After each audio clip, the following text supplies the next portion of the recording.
اور نبی علیہ السلام نے بیان کیا ہے کہ ابلیس اپنا تخت لگاتا ہے پانی پر اور پھر اپنے سارے چیلے بلاتا ہے اور ان سے رپورٹیں لیتا ہے، تو نے کون سا گناہ کروایا، تو نے کون سا گناہ کروایا۔ تو ہر ایک اپنا اپنا گناہ اس کے سامنے پیش کر رہا ہوتا ہے۔ میں نے یہ کام کروا دیا، کہتا تو نے کچھ نہیں کیا۔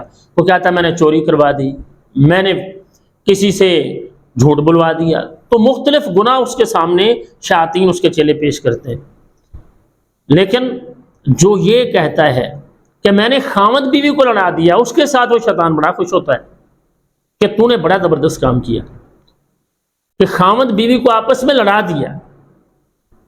اور جو قرآن مجید میں اللہ تعالیٰ نے بیان کیا ہے کہ جناب سلیمان علیہ السلام کے دور میں لوگ جادوگری کو سیکھتے تھے، اور اس میں جو چیز لوگ سیکھتے تھے وہ یہ تھی کہ کس طرح سے خاوند اور بیوی کے درمیان جھگڑا کروانا ہے۔ وَيَتَعَلَّمُونَ مِنْهُمَا مَا يُفَرِّقُونَ بِهِ بَيْنَ الْمَرْءِ وَزَوْجِهِ۔ تو اللہ تعالیٰ فرماتے ہیں وہ یہ سیکھتے تھے کہ ہمیں کوئی ایسا طریقہ پتہ چلے جس کے ساتھ خاوند اور بیوی کے درمیان لڑائی ڈلوا دی جائے۔ اگر کوئی شخص اپنی بیوی پر ظلم کر رہا ہے، زیادتی کر رہا ہے، تو قیامت کے دن اس نے جواب دینا ہے۔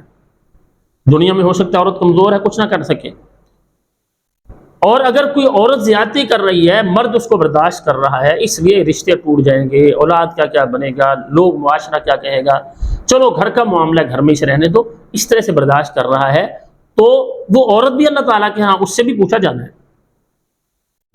لیکن اگر گھر کے اندر ایسا ماحول چل رہا ہے، اس کے اثرات اولاد پر ہوتے ہیں، آنے والی نسلوں پر بڑے برے اثرات ہوتے ہیں۔ اگر یہ کیفیت ہے، خاوند بیوی کا آپس میں جھگڑا ہوتا ہے، تو ایک آیت قرآن مجید کی اگر مرد سمجھتا ہے اس کے گھر کا ماحول اچھا نہیں ہے، بیوی اس کے ساتھ جھگڑ رہی ہے، کوئی عورت سمجھتی ہے اس کا خاوند اس کے ساتھ جھگڑنا شروع کر دیتا ہے، ہمارے گھر سے لڑائی اور جھگڑا ختم نہیں ہو رہا، ایک آیت بتانے والا ہوں، اس کو اللہ کے فضل سے پڑھنا شروع کر دیں، گھر سے یہ ناچاکی ختم ہو جائے گی، گھر سے جھگڑا ختم ہو جائے گا۔ وہ آیت ہے سورہ روم کی 21 نمبر آیت، سورہ الروم آیت نمبر 21، اس کو 21 مرتبہ پڑھنا ہے، اول و آخر ایک بار درود ابراہیمی پڑھیں اور 21 مرتبہ اس آیت کو پڑھیں، پڑھ کے پانی پر دم کر دیں، وہ پانی دونوں پئیں، اور اگر کسی میٹھی چیز پر دم کیا جا سکتا ہے تو کوئی حرج نہیں ہے، اس کو دم کریں، خاوند بیوی دونوں کھائیں۔ اس کے ساتھ اللہ تعالیٰ ٹوٹے ہوئے دلوں کو جوڑ دیں گے، اور جو نفرتیں اللہ تعالیٰ ختم کر دیں گے، اس رشتے کے اندر اللہ تعالیٰ پھر سے محبتیں بھر دیں گے، اور ٹوٹتا ہوا گھر بچ جائے گا، اور شیطان ابلیس کو شکست ہوگی اس کے ساتھ۔ وہ آیت کون سی ہے؟ سورہ الروم کی 21 نمبر آیت ہے۔ میں نے پہلے بھی بتایا ہے، شروع میں بھی ایک بار درود ابراہیمی پڑھنا ہے اور بعد میں بھی ایک بار درود ابراہیمی پڑھنا ہے، اور اس آیت کو 21 مرتبہ پڑھنا ہے۔ اعوذ باللہ من الشیطان الرجیم، بسم اللہ الرحمن الرحیم۔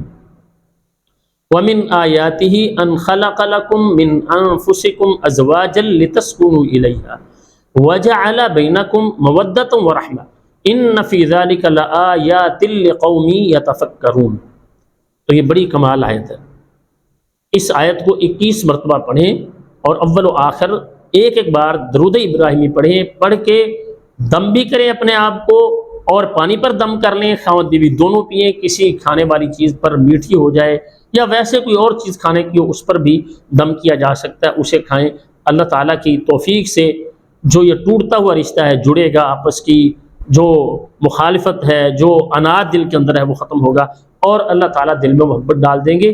صبح شام 2 ٹائم یہ عمل کیا جا سکتا ہے، اس کے بعد اللہ تعالیٰ سے دعا کریں، انشاءاللہ اللہ تعالیٰ اپنے فضل و کرم سے ٹوٹتے ہوئے گھروں کو بچا لیں گے۔ اگر کوئی ہماری بہن بیٹی پریشان ہے، کوئی ہمارا بھائی اپنے گھریلو مسائل میں پریشان ہے، اس عمل کو اپنا لیں، اور یہ قرآن کی آیت ہے، اور اس قرآن کو اللہ تعالیٰ نے شفا بنایا ہے دلوں کی بیماریوں کے لیے، جسمانی بیماریوں کے لیے، جو دلوں کے اندر یہ کیفیت بغض اناد کی ہوتی ہے، اس کے اختتام کے لیے۔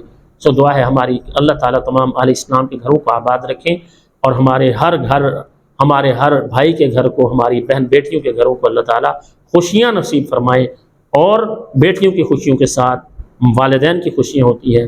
اگر کوئی والدین ہیں ان کی بیٹیوں کے گھروں میں ایسا مسئلہ ہے تو یہ ہم سب کے لیے صدقہ جاریہ ہوگا. اپنی بیٹیوں کو یہ عمل بتا دیں. اللہ تعالیٰ سے دعا ہے اللہ تعالیٰ ہمیں دنیا اور آخرت کی بھلائیاں نصیب فرمائیں اور اللہ تعالیٰ ہر طرح کے شر سے اور فتنوں سے ہمیں محفوظ رکھیں. السلام علیکم ورحمۃ اللہ وبرکاتہ.